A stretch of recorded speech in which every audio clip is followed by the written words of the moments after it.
From the headquarters of Telesur English in Quito, Ecuador, this is From the South, and I am Soini Gray.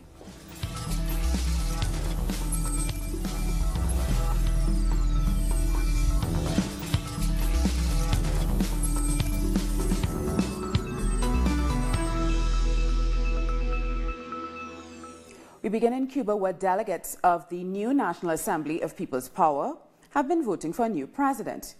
Miguel Diaz-Canel has been nominated for president, Salvador Valdez Mesa for the first vice president, and Ramiro Valdez Menendez for vice president. The event at the Havana Convention Center will last 2 days. Delegates will elect both a new president and council of state.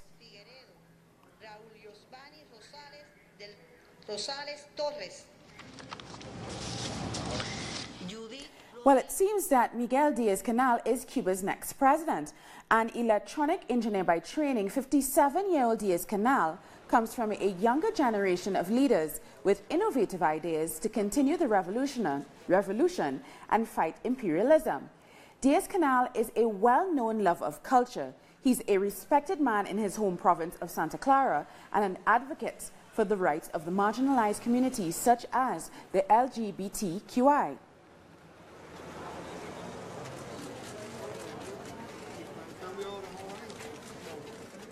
So what more do we want to know about Miguel Diaz-Canel?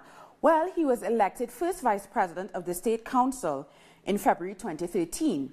He leads projects in education, science, culture, and sports. He is the first government leader to be born after the revolution in 1960. He will be 58 years old on April 20th, which is Friday, so happy birthday to him. Diaz-Canel was an officer in the Revolutionary Armed Forces of Cuba until 1985, and he was part of the Communist Youth and later member of the Political Bureau. And he has been assigned as the Minister of Higher Education. He was assigned as Minister of Higher Education from 2009 to 2012. Later on, he became a university professor. He has all the qualities needed to represent us as president and our social and political interests. I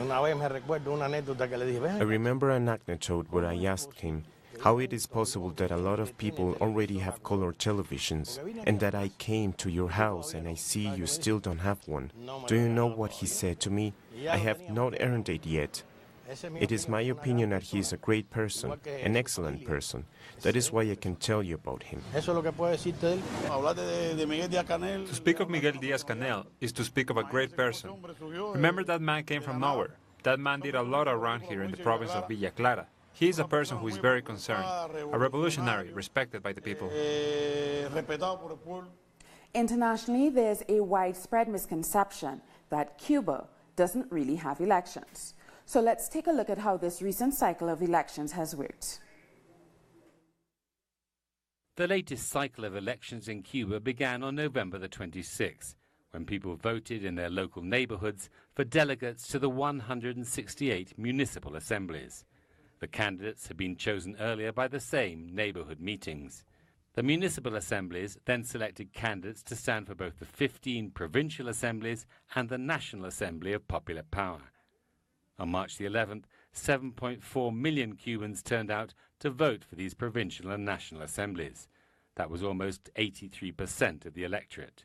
Now, on April the 18th and 19th, it's the turn of the 605 elected members of the National Assembly, 53% of whom are women. That's the second highest female participation in the world. The members of the Assembly are voting for the President, Vice President and Secretary of the National Assembly, and then for the 31 members of the Council of State, which runs the country between sessions of the National Assembly. They're also choosing the President of the Council of State, who replaces Raúl Castro as President of Cuba as he is stepping down. Cuba's National Assembly is meeting 57 years after the revolution's victory over the Bay of Pigs invasion. It was the first big defeat for U.S. imperialism in Latin America. Telesur has been talking to some of those who took part. For Héctor Gallo, April is a whirlwind of memories.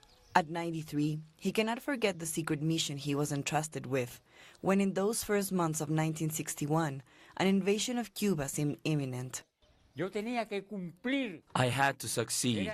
It was my all, my very reason for being, to get hold of that information. Nobody knew when or where the attack would happen. Gallo was a diplomat in Costa Rica at the time. He recalls how, by a strange coincidence, what he needed fell into his hands when he met a strange character who said he was a mercenary. The man said, "Look, my daughter is sick. I don't care about Mr. Kennedy or Mr. Castro. I only care about the money." Gallo insists he didn't pay for the information, but helped the man who then gave him a coded text along with a decoder. It was exactly what we were looking for. It said where they were leaving from, where they would come ashore, and the time, at dawn. But the date was wrong, the 24th of February. Soon afterwards, Cuba was living the days before the invasion. The news was full of it, and Cubans were promising to defend socialism. This is what they cannot forgive, that we are right under their noses, that we made a socialist revolution right under the nose of the United States. The CIA was putting the finishing touches to Operation Pluto. Cuba was getting ready to resist the invasion. Only one thing was certain: if they came, they would stay. The people in arms defeated the mercenaries in 72 hours. Fidel himself led the capture. 1,200 mercenaries were arrested. The then captain in the rebel army, Pedro Luis, recalls how Fidel talked to the prisoners. I swear they talk about all sorts of things. He asked, "Why did you come?" Well, they said, "We came to liberate Cuba." Liberated from what? He asked. Well, from communism. But what is communism? He asked them. And they didn't have a clue what communism was. In a rapid trial, the mercenaries were convicted of treason. For the first time ever, North American imperialism was forced to pay war indemnities for the damage caused, and that to a socialist country just 90 miles off its coast. We take a short break now, but join us again after this look at what our multimedia colleagues are reporting.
Welcome back.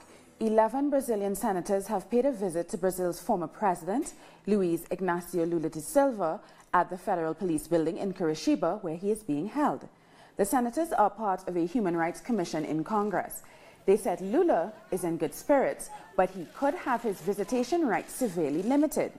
The leader of the Workers' Party, Gleisi Hoffmann, denounced this as a violation of Lula's rights. The former Uruguayan president, Jose Mujica, is awaiting permission to visit Lula. He's being very strong and is very positive with regards to this entire situation, and he will overcome it. So we left the visit with Lula stronger than when we started, purely because of Lula's strength. He's not thinking of himself, but rather he's thinking about Brazil. During the visit with President Lula, we saw a person who is very determined, calm and absolutely certain of his innocence. Of course, there are also other people here who are outraged with the way he is being treated. Overall, he asks that we continue with this resistance and show the injustice of this system. Now, demonstrators gathered outside the offices of the Global Media Network on Tuesday night to protest what they called a media coup against former President Dilma Rousseff. They said the media conglomerate also actively contributed to the case against Lula to stop him from standing in the upcoming elections. The demonstrations were organized by several campaign groups.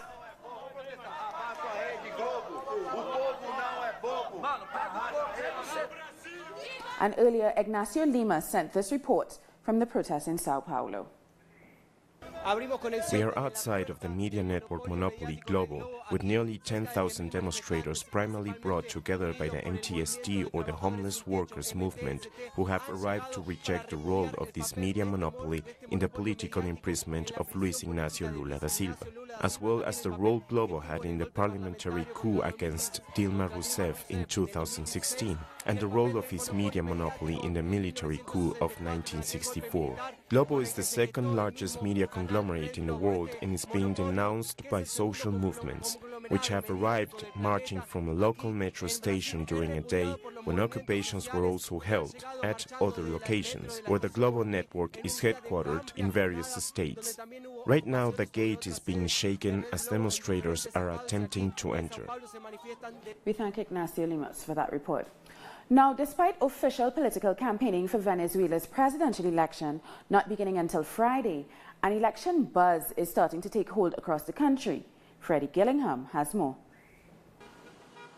Members of the Somos Venezuela movement, which is fielding President Nicolas Maduro as its candidate, brightened up the streets around Caracas's Plaza O'Leary. The campaign road ahead is just around the corner. 3 buses belonging to the movement are set and ready to begin a tour of the country. Among the supporters was the movement's General Secretary, Delcy Rodriguez, who joined the group as they prepare for what will be a 15-day journey around 200 towns. I'm the daughter of Italian migrants who escaped World War II. My dad was in a concentration camp for 8 years. They experienced the real war with bombings, hunger, and lack of medicine, and they survived, and Venezuela welcomed us. Over in Vargas State, opposition candidate Henry Falcon was drumming up his support. With other parties of the right calling for a boycott, many opposition supporters are placing all their hopes on the former mayor of Lara State. Chavistas are Venezuelans just like us. What are we gonna do? Reconcile like Venezuelan brothers and respect each other regardless if they think differently than us?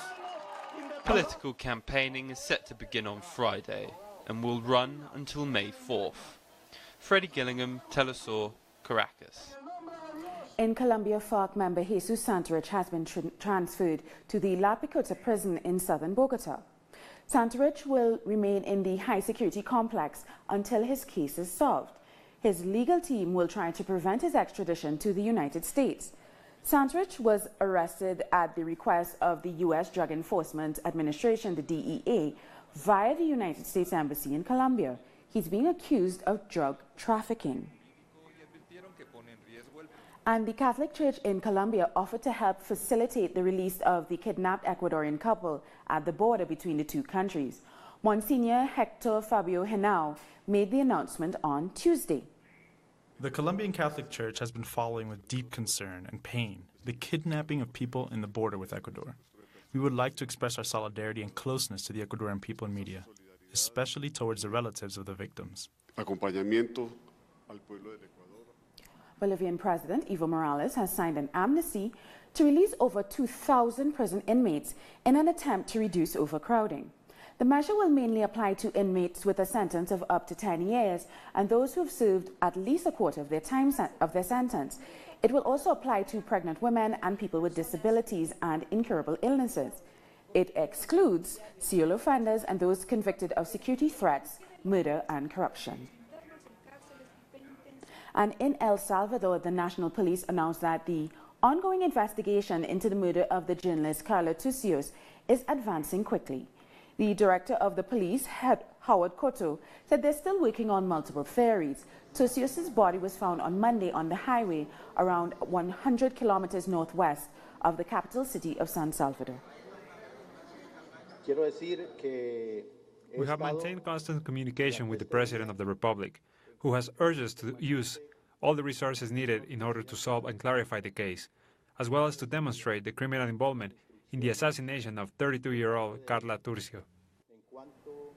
Also in El Salvador, a court has ordered the reopening of the case against those behind the murder of 6 Jesuit priests and 2 others in 1989. In 2000, the accusations against 6 former generals and the former president, Alfredo Cristiani, were dropped. A lawyer for the victims, Aranao Bualenas, tweeted that the judge had ordered the prosecutor to present the case again so that they can restart the judicial process. The Jesuit priests were prominent critics of the Salvadorian government during its US-backed war against the FMLN guerrillas. And in Paraguay, with elections this Sunday, the political discussion about economic growth, but on the streets, the people have other concerns. In this area of the Paraguayan capital, prosperity can be easily seen, and it is likely to predict that Paraguay, along with Bolivia, will have more economic growth throughout 2018. I believe that there is an economic growth because I see that people come here from abroad, and this helps countries' growth. But Martin knows that not everyone is benefiting. This is one of the poorest neighborhoods in the city, known as El Bañado. There is only one bus line that comes here. People here are part of the 2 million people in Paraguay who live in poverty and that are hoping for a change in the next elections. I am hoping for more education and health services, that we can have access to have more medicines and more therapies. A lot of them, like Chiqui, were not born in the capital. They come from rural parts of the country to escape poverty, but they have found a similar situation in the city. They lovingly call me Chiqui Cardoso. I am 21 years old. Very humble families live here in the south of El Bañado. We had to migrate from the countryside in search of a brighter future. They don't take us into account with public policies. It's like there is a hidden part of Asunción that they don't want to see. If we have bridges and paved roads, it's because of our community organization. So, regardless of who wins, whether they are red or blue, they must recognize us and see that we are part of Asunción and let us own our own land, which we cannot do right now. We are all living with uncertainty of not owning where we live, whether we can leave and not have a place to return to. Whoever wins the presidential elections will have 5 years to solve these serious problems. Archaeologists have found traces of a pre-Columbian community at a beach resort in Uruguay. Scientists believe the remains found at Plaza Mansa on the Atlantic coast are at least 1,300 years old. The indigenous people of the area were brutally wiped out during the Spanish invasion. The conservation of this site is very important because it allows us to reconstruct even the diet that these indigenous people follow. It is quartz chipping. It is leftover from the carving activities that the peoples here used to carry out. They were elaborating some type of tool made of quartz. We're going to take a short break now, but join us again after this. Look at what our multimedia colleagues are reporting.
Welcome back. The Global Chemical Weapons Watchdog, the Organization for the Prohibition of Chemical Weapons, is in Douma, Syria to investigate the reported chemical attack. The security team says they were shot at and an explosive device was also detonated, according to the team leader. At another site, they say a crowd gathered and told them to turn back. Western countries say a chemical attack happened in the town 11 days ago. The UK, the US also blame Russia for blocking the site of the attack, while Russia and Syria say they are fully cooperating with the fact-finding team. And the British war correspondent Robert Fisk has also gained access to the attack and has made an extraordinary discovery. A doctor that Fisk interviewed said the people suffering in the now famed white helmet footage of the attack were, quote, overcome not by gas but by oxygen starvation in the rubbish-filled tunnels and basements in which they lived, on a night of wind and heavy shelling that stirred up a dust storm. A woman who witnessed the event added that a white helmet shouted gas and a panic began. People started throwing water over each other. Yes, the video was filmed here, but it is genuine. Well, what you see are people suffering from hypoxia, not gas poisoning. Now, this footage shows the mass underground tunnels Fisk describes. They were used by Jaish al-Islam militant group and sprawl under the recently liberated Douma in eastern Ghouta. The tunnels are intricately constructed and would have taken a huge effort to build.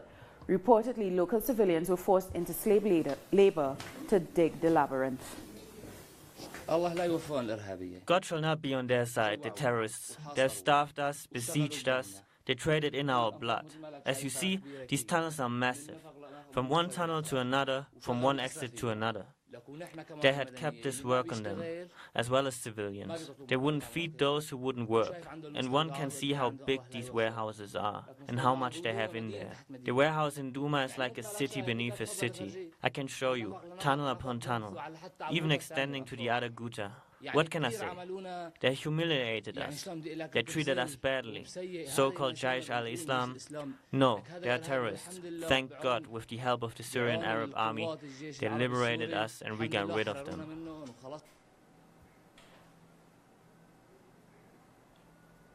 An alleged chemical weapon arsenal was also discovered by Russian troops in the basement of a high-rise building in the eastern Ghouta city of Douma on Tuesday.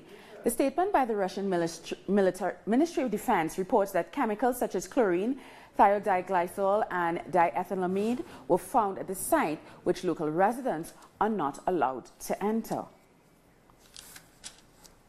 Hundreds of people in Malta held a vigil to remember the anti-corruption journalist Daphne Caruana Galizia 6 months after she was killed by a car bomb.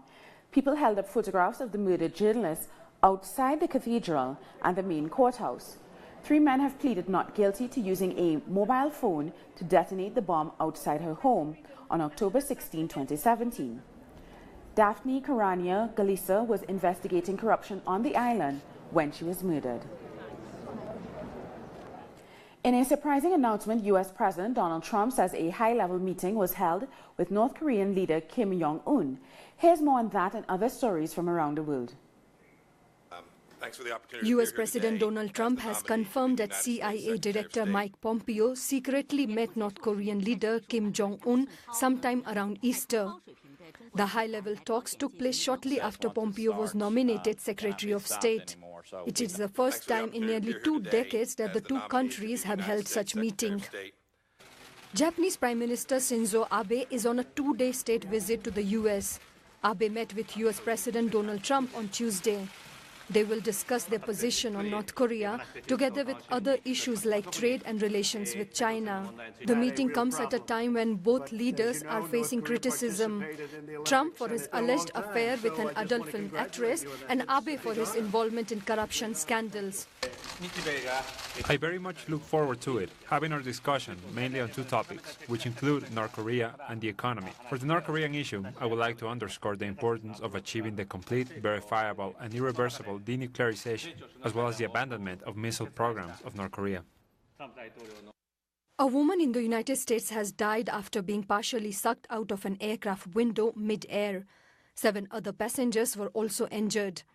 The accident happened when the cover of one of the plane's engines fell apart, smashing one of the windows and creating an air hole in which the woman got trapped. Some passengers tried to pull her back into the plane, but she later died of her injuries. The Southwest Airlines flight was going from Philadelphia to Dallas with 149 passengers.